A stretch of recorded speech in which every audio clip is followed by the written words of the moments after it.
Seriously speaking, our country got accustomed to political prostitutes long ago, but not to the ecological ones, which are still quite rare. But their existence is already a historical fact. This is how nature is protected in our country. Honestly speaking, I still cannot quite believe that the Scientific and Technical Council of the Gamolsha Park voted for the fellings in the only national park in the Kharkiv region. This is why the Nature Preservation Fund objects are valuable, because they establish a special protective regime on a certain territory.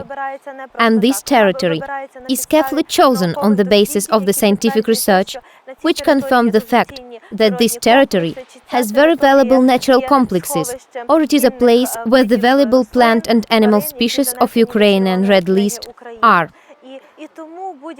So any economic activity which is either prohibited or allowed on the territory of the Nature Preservation Fund should be evaluated from the point of view of its possible harm to certain natural complexes or other objects included in the Red List.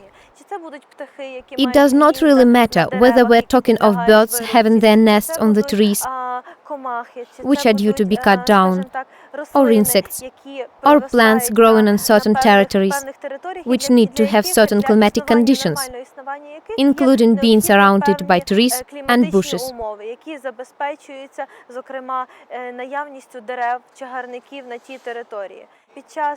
During any felling, it is impossible not to harm certain species of plants, destroying them and their habitat area. So we say that the fellings on the territories of the Nature Preservation Fund are an illegal and highly undesired phenomenon.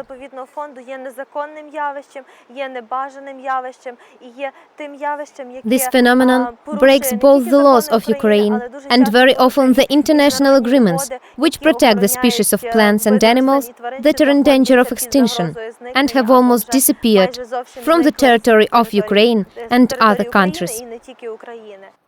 Dear Hirtian Prince, by now you must be bored with the regional problems and you're eager to find out more about the Gute forest enterprise. Please, don't be offended or surprised. The forest management system there is just like the ones we've seen. The reserved territories are established and protected in the same way. The forest is being felled in the same way too.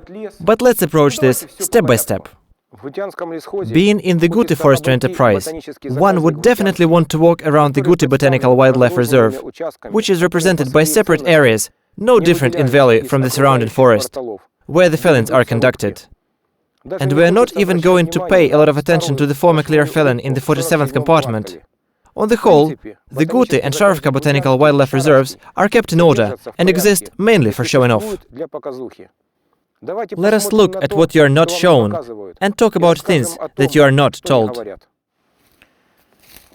Now we're about to see a real example of how the forest is managed in the Gute forestry enterprise.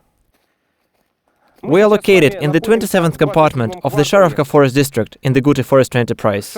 In 2007, the clear harvesting of oak, on most part, and pine trees was conducted here. You see that apart from the trees that could be sold, the forest rangers cut down practically everything else. The forest is destroyed. This is a deciduous forest. Its regeneration will take a very long time.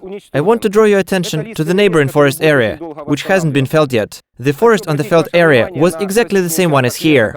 We see very thick multi-layered undergrowth, which is quite rare for our forests.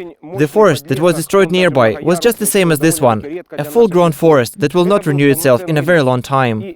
How this renewal will happen, and whether we will ever have the same quality forest as used to be here, is very questionable.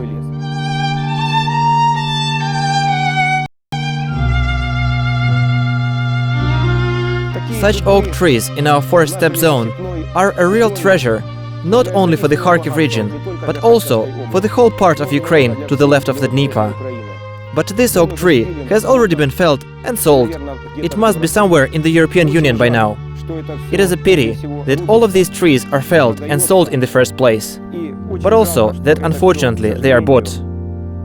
Now, steps are being taken to legalize the buying and selling schemes between Ukrainian forest enterprises and companies from the EU countries.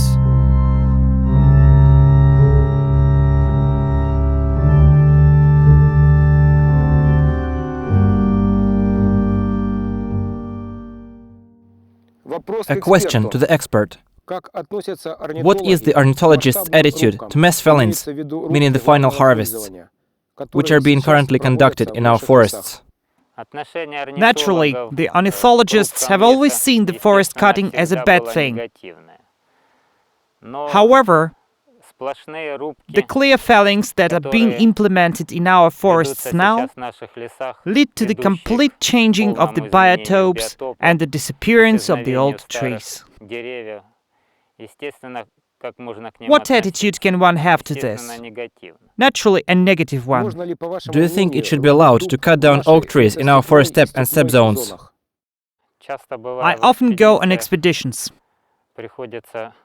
During those trips, I often wondered why there are no centenary trees in our forests. Take the oak trees, for example. Old oaks are very rare in the floodplain or upland areas of the Seversky Donets River basin. Therefore, it is very strange that such trees are being felled. Generally speaking, cutting down the oak trees, which only reach their maturity after 50 years of age, in our forests, is a very sinful thing. And now let us pay a visit to a forest wildlife reserve, Vladimirovka Dacha. The reference book has the following information about this wildlife reserve. The forest terrace of the Merchik River and the basin of the Merla River are home to the pine and floodplain oakeries, as well as the alder groves.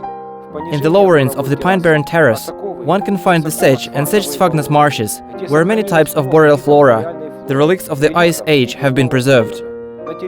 The rare phytocynosis belonging to the Green List of Ukraine and the Green Lists of the Kharkiv region are present there. The border of this wildlife reserve is purposefully not marked in any way. It sort of exists according to the official papers, but it sort of doesn't for the forest rangers and the controlling bodies.